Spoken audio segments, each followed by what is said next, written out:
বাংলাদেশের একজন সংসদ সদস্য অত্যন্ত জনপ্রিয় তিনবার নির্বাচনে পাশ করেছেন।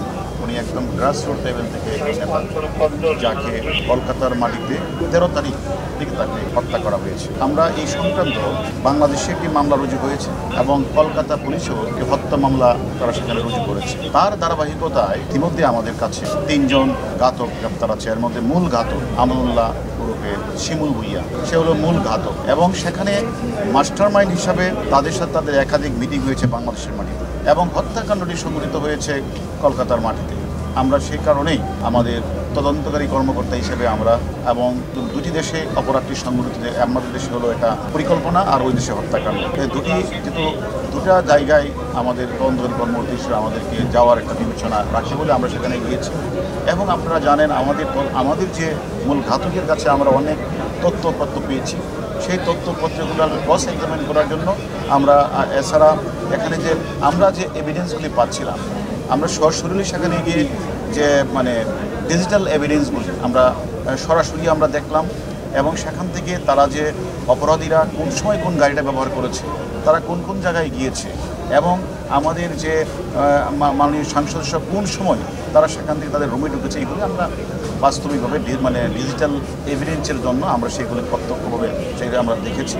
এবং আমরা আপনারা জানেন মামলার 360 to 364 চেতনা অনুসারে যতক্ষণ পর্যন্ত না ভিকটিম অথবা ভিকটিমের অংশবিশেষ অথবা খণ্ডিত অংশ উদ্ধার করা না যায়, সেক্ষেত্রে আসলে মামলাটা তদন্তকারী কর্মকর্তার ধরেন মেডিকেল রিপোর্ট, তারপরে সুরতহাল রিপোর্ট, ভিসেরা রিপোর্ট, এইগুলি জমা দিতে তদন্তকারী কর্মকর্তাকে অনেক ব্যাক পেতে হয় এবং এগুলি না হলে মামলাটা নিষ্পত্তি করা অনেক কঠিন হয়।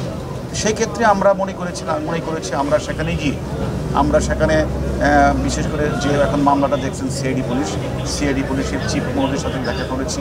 সেখানে একজন আসামি তারা গ্রেপ্তার করেছে জাহিদের সাথে আমরা কথা বলেছি, ক্রস এক্সামিন করেছি।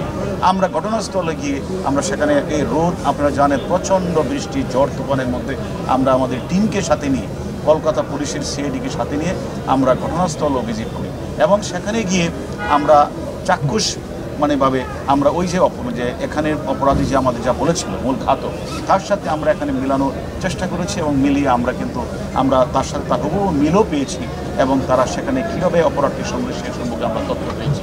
এবং আমাদের মূল কাজ ছিল একটা হলো যে আলামতটা উদ্ধার করা, আলামত উদ্ধারে আমরা কলকাতা পুলিশকে সহযোগিতা করা। দ্বিতীয়ত ছিল আমাদেরকে সেখানে যে সিসিটিভি মাধ্যমে ডিজিটাল এভিডেন্স আমরা কালেকশন করা এবং আমরা পাশাপাশি বিভিন্ন যে পারিপার্শ্বিক সাক্ষ্য প্রমাণগুলি রয়েছে ওই অপরাধীর কাছে আমরা যে তথ্যগুলি পেয়েছি সেগুলি আমাদের কাছে যে মূল অপরাধী গ্রেপ্তার মিলিয়ে দেখার কাজটা আমরা করেছি।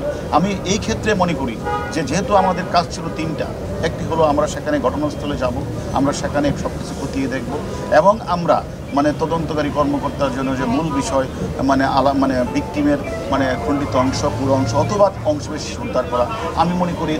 আমরা মনে করি যে এইরকম যে তারা এই বাসায় থেকে তারা যেভাবে তারা এই কাজটি করেছে, আমি মনে করি যে সেখানে যেভাবে তারা সেফটি ট্যাঙ্কি অথবা সোয়ারেজ লাইনগুলি আমরা তাদেরকে রিকোয়েস্ট করেছিলাম এটি দেখার জন্য এবং আমরা মনে করি সেখান থেকে আমরা কিন্তু অনেকাংশই ভিকটিমের শরীরের কিছু অংশ কিন্তু পাওয়া গিয়েছে। এরা যদিও এটাকে এখন তারা ফরেন্সিক রিপোর্ট বা ডিএনএ টেস্ট করবে, করে চূড়ান্ত জানাবে। তবে আমরা প্রাথমিক যেটা মনে করি যে সেখানে স্বাভাবিকভাবে এই মাংসগুলি এভাবে ফ্লাশের মাধ্যমে যায় না, সেক্ষেত্রে আমরা মনে করছি তারই হবে। তারপরেও আমরা এখানে একটা ডিএনএ টেস্ট হবে, ফরেন্সিক রিপোর্ট হবে, তারপরে চূড়ান্ত জানা যাবে।